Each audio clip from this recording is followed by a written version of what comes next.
Salam damai saudara, apa kabar? Saya Pendeta Riani Suharja. Hari ini kita akan merenungkan bersama di Sabtu 11 Juni 2022, bijak dan bajik. Dari Lukas 2 ayat 41 sampai 52. Natsnya dari Lukas 2 ayat 52. Dan Yesus makin bertambah besar dan bertambah hikmatnya dan besarnya dan makin dikasihi oleh Allah dan manusia. Saudara-saudara, kisah tentang orang bijak selalu menarik untuk dibaca dan disampaikan berulang-ulang. Di Indonesia, saudara-saudara, kisah orang bijak yang populer adalah Kabayan. Si Kabayan ini, saudara, bijak dan berhikmat. Dia termasuk orang yang seringkali diceritakan dalam kisah-kisah kita di Indonesia ini. Saudara, bijak dan berhikmat adalah kemampuan untuk mengambil keputusan dengan tepat, baik, dan benar.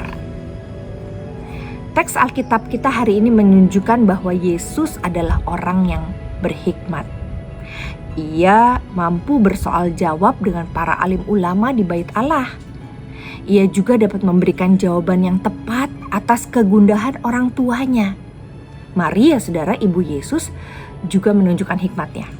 Alih-alih dia berdebat marah-marah atau menghukum Yesus yang pergi tanpa pamit, Maria lebih memilih untuk menyimpan semua itu di dalam hatinya. Saya suka sekali kalimat ini, saudara. Maria memilih untuk menyimpan semua itu dalam hatinya. Sikap bijak dan bajik Yesus menjadikannya makin disukai banyak orang. Juga Maria ternyata memang layak menerima kebaikan Allah karena kebajikannya. Bayangkan seorang ibu bajik dan bijak melahirkan seorang anak yang super bajik dan bijak. Bajik dan bijak memang seperti dua sisi dari sekeping mata uang yang sama. Dalam kehidupan masa kini, sikap bijak dan bajik sangat sulit kita temukan, bukan? Bila kita menghadapi hidup, lebih mudah menemukan sikap yang serba emosional, penuh dengan kebencian dan ketidakpedulian. Sikap-sikap seperti itu sudah barang tentu sangat merugikan hidup bersama. Nah, saudara, dalam hidup kita berkeluarga, bergereja, bermasyarakat, ataupun beragama, mestinya membuat orang kan semakin bijak ya dalam mengambil berbagai keputusan. Dan setiap keputusan itu pada gilirannya menjadi dasar untuk menjalankan kebajikan dalam hidup. Ini sikap yang seharusnya dimiliki oleh setiap umat. Bagaimana cara mendapatkannya? Kelihatannya kita kembali kepada Maria. Menyimpan semua di dalam hati tapi mempergumulkannya bersama dengan Tuhan. Dan kita belajar dari Yesus bagaimana kita boleh terus mau belajar. Belajar adalah kunci menjadi bajik dan bijak. Belajar dari pengalaman, belajar dari firman Tuhan, belajar dari Yesus sendiri dan orang-orang baik dan bijak di sekitar kita. Tuhan kiranya menolong saudara untuk terus belajar. Umur berapapun kita, mari kita berdoa.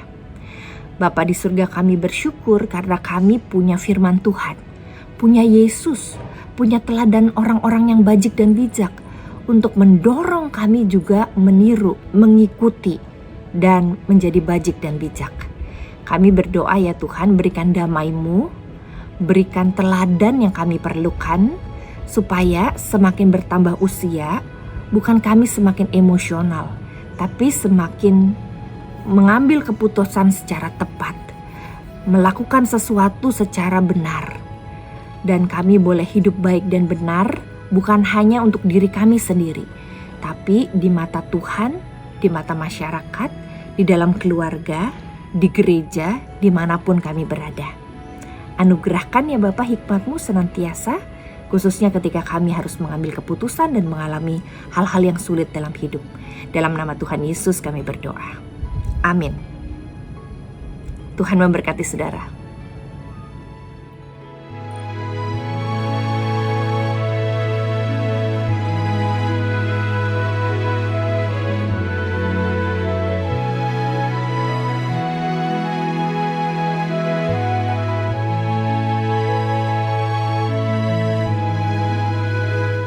Sahabat, mari dukung pelayanan dan pekabaran Injil melalui YKB dengan membagikan link acara ini kepada sebanyak mungkin orang. Dukungan juga dapat saudara lakukan dengan mentransfer dukungan finansial ke rekening BCA ke nomor 450 305 2990 450 305 2990 atas nama Yayasan Komunikasi Bersama.